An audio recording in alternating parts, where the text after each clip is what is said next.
नारायण नारायण नारायण। श्रीमद् भागवत कथा में आज श्रवण करेंगे।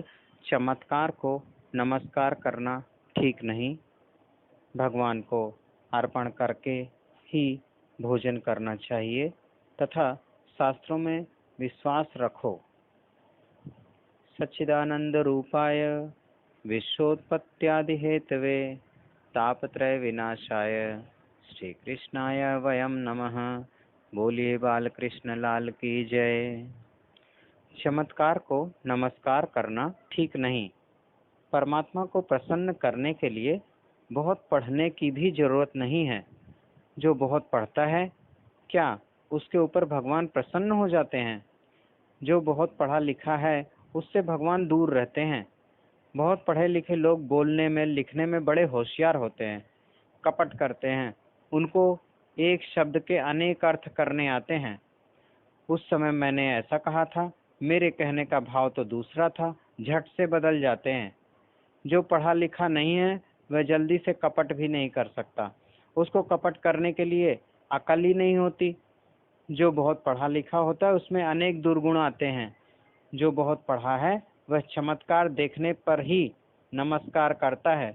चमत्कार के बिना वह नमस्कार नहीं करता। बहुत पढ़े लिखे साहब लोग संतों के पास जाते नहीं हैं। कदाचित जाएं तो विवेक से हाथ जोड़ते हैं, हृदय से नहीं नमते। महाराज में क्या है? महाराज मुझे चमत्कार दिखाएं तो मैं मानूं। मैं सब जानता हूं, मैं बहुत पढ़ा हूं। जो बहुत पढ़ा है वह चमत्कार के बिना नमस्कार नहीं करता। जो पढ़ा नहीं है वह सबको नमस्कार करता है। मैं मूर्ख हूं, मुझे कुछ आता नहीं है, भगवान को अच्छा लगता है। यही भगवान को अच्छा लगता है। मैं मूर्ख हूं, मुझे कुछ नहीं आता है। चमत्कार के बिना नमस्कार, यही मानवता है। चमत्कार के बाद नमस्कार, यह अभिमान है। संत कभी चमत्कार नहीं करते, चमत्कार जादूगर करते हैं।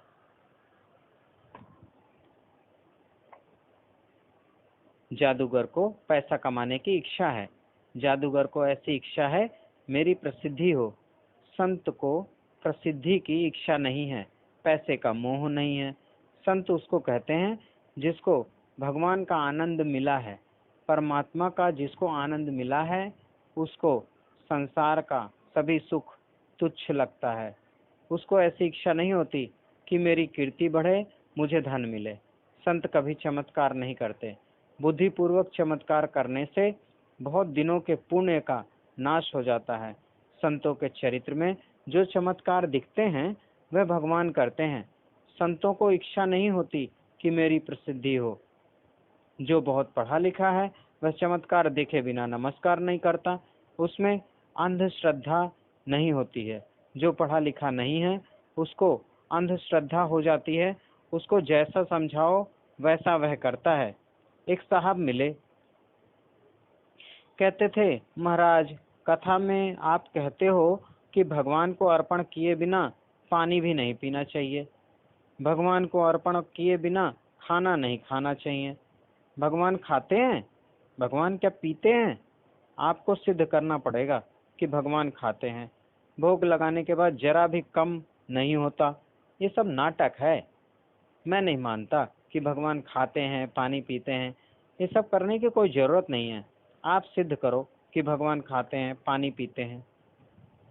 आजकल के नास्तिक लोग जितने प्रश्न पूछते हैं, उनमें एक भी प्रश्न ऐसा नहीं है जिसका समाधान व्यास जी ने भागवत में लिखा ना हो। व्यास नारायण का यह अंतिम ग्रंथ है। व्यास नारायण जानते थे कलयुग में कैसे बुद्धिमान मनुष्य उत्पन्न होने वाले हैं। मैं नहीं मानता। भगवान को भोग लगाने की क्या जरूरत है? भोग लगाने के बाद कम तो होता नहीं है। भगवान खाते ही नहीं है। ये गुलाब का फूल है, इसकी सुगंध लो।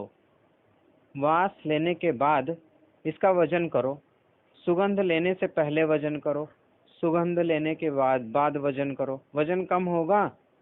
वजन कम नहीं होता। इसलिए सुगंध नहीं ली है, ऐसा मान लिया जाए। मानव जैसा खाता है वैसा भगवान नहीं खाते हैं। भगवान की सभी लीलाएं दिव्य हैं। मानव जिस प्रकार फूल से सुगंध को खींच लेता है, भगवान को जो आप अर्पण करते हो उससे भगवान दिव्य रस को खींच लेते हैं। जिस प्रकार आप सुगंध को खींच लेते हो, भगवान को जो भोग लगाया जाता है उससे दिव्य रस को भगवान खींच लेते हैं। भगवान दो प्रकार से भोजन करते हैं। जहाँ साधारण प्रेम है वहाँ भगवान रस रूप से भोजन करते हैं।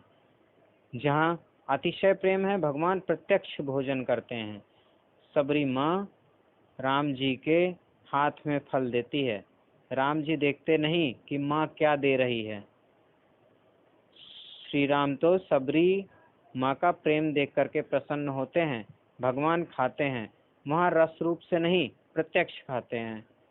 सबरी माँ का ऐसा प्रेम था। जहाँ अतिशय प्रेम है वहाँ भगवान प्रत्यक्ष खाते हैं।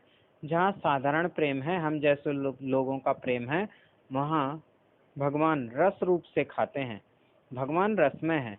आप जिस प्रकार फूल की सुगंध लेते हो वैसे ही भगवान को भोग लगाने के बाद भगवान उस सामग्री में से दिव्य रस का आनंद लेते हैं।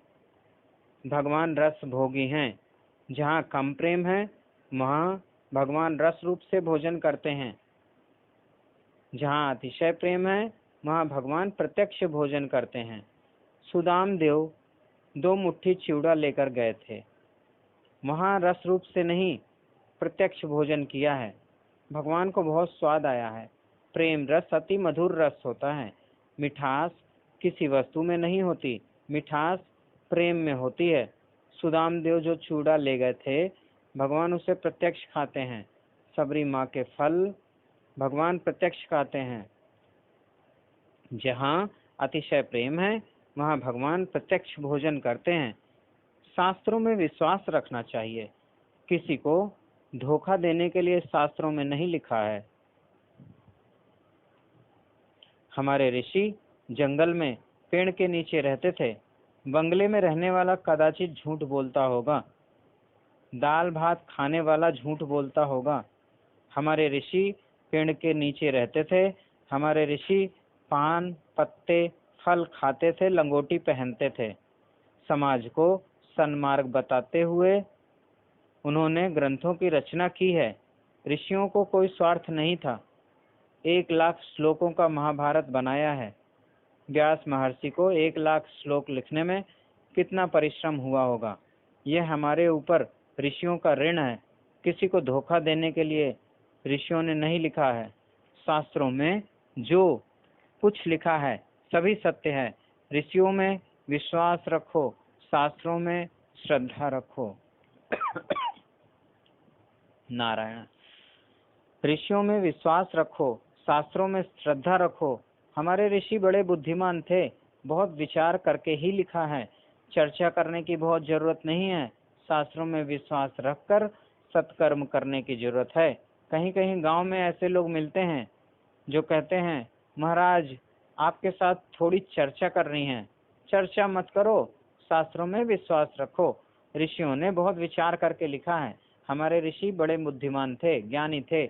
उनको कोई स्वार्थ नहीं था। हम सब लोग ऋषियों के बालक हैं। आपका भी जन्म किसी न किसी ऋषि के वंश में हुआ है। बहुत पढ़ने की जरूरत नहीं है। जो बहुत पढ़ा होता है उसको अंध श्रद्धा नहीं होती।